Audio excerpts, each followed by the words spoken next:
Ori was a dwarf of Durin's folk, remote kinsman of Thorin Oakenshield. Nothing is known about his early life. After Trine II's disappearance, Ori moved to Blue Mountains, where he lived under the leadership of Thorin Oakenshield. He prospered, as did his cousins, Dori and Nori. Ori played the flute and enjoyed reading books. After Thorin met Gandalf at the Prancing Pony in Bree and decided to win back the ancient hoard of Tror, the dwarves in Blue Mountains were asked to go with him. 12 dwarves decided to follow him, and Ori was one of them. He put on his grey hooded cloak and with his cousins set up on the journey. When Thorin with his company reached the Shire and met Bilbo Baggins at Bag End, their adventure began in earnest. Shortly after leaving Bree, the company was captured by 3 wild trolls. Gandalf rescued them and led them safely to Rivendell. There they were rested and were equipped for further travels. Unfortunately, their provisions did not last them long, because they have lost all their baggage as well as their ponies when the Misty Mountain goblins ambushed them in the High Pass. Again Gandalf saved the dwarfs, but they escaped with bare lives. Shortly afterwards, the Wargs surrounded them in the woods, and were it not for the great eagles, the dwarfs would end burned to dust. It was Bjorn the Skin Changer who provided them with new provisions to cross the dark forest of Mirkwood. There they faced starvation, giant spiders, and wood elves. Here Bilbo proved his value, repeatedly saving his friends. Due to his deeds and ideas, the company was able to reach the lake town. There Thorin persuaded the master of the town to help them, and so the dwarves were able to finally reach the Lonely Mountain. They have found a secret entrance, but none of the dwarves dared to go inside the mountain. Bilbo Baggins did the exploring, finding the dragon Smaug still alive.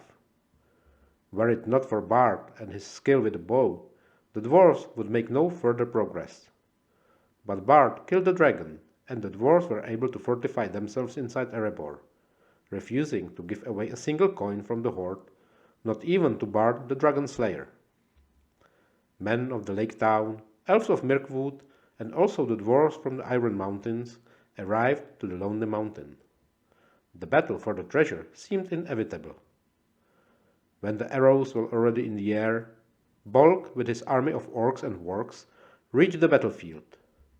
And so the differences were forgotten, and the new allies stood against the orcish onslaught, fighting for mere lives in what became known as the Battle of 5 Armies.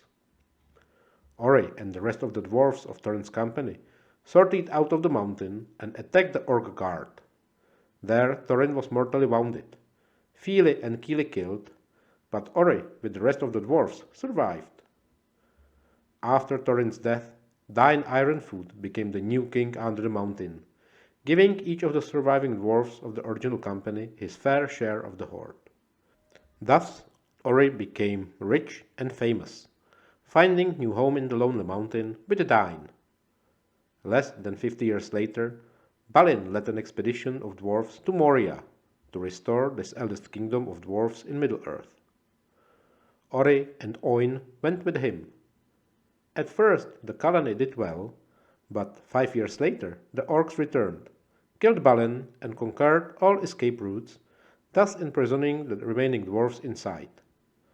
The survivors had barely enough time to bury Balin properly in the chamber of Mazarbul, where they were forced to make their last stand against overwhelming numbers. Ori, knowing there was no hope to escape or to survive, kept on writing the chronicle of the colony to the bitter end, hoping that the book would be found and the fate of the dwarfs would not be forgotten. And indeed, when the Fellowship of the Ring passed through Moria, they have found Ori's body in the chamber of Mazarbul, still clutching the scarred, bloodied, and shredded book, the legacy of the warrior scribe, to the last breath.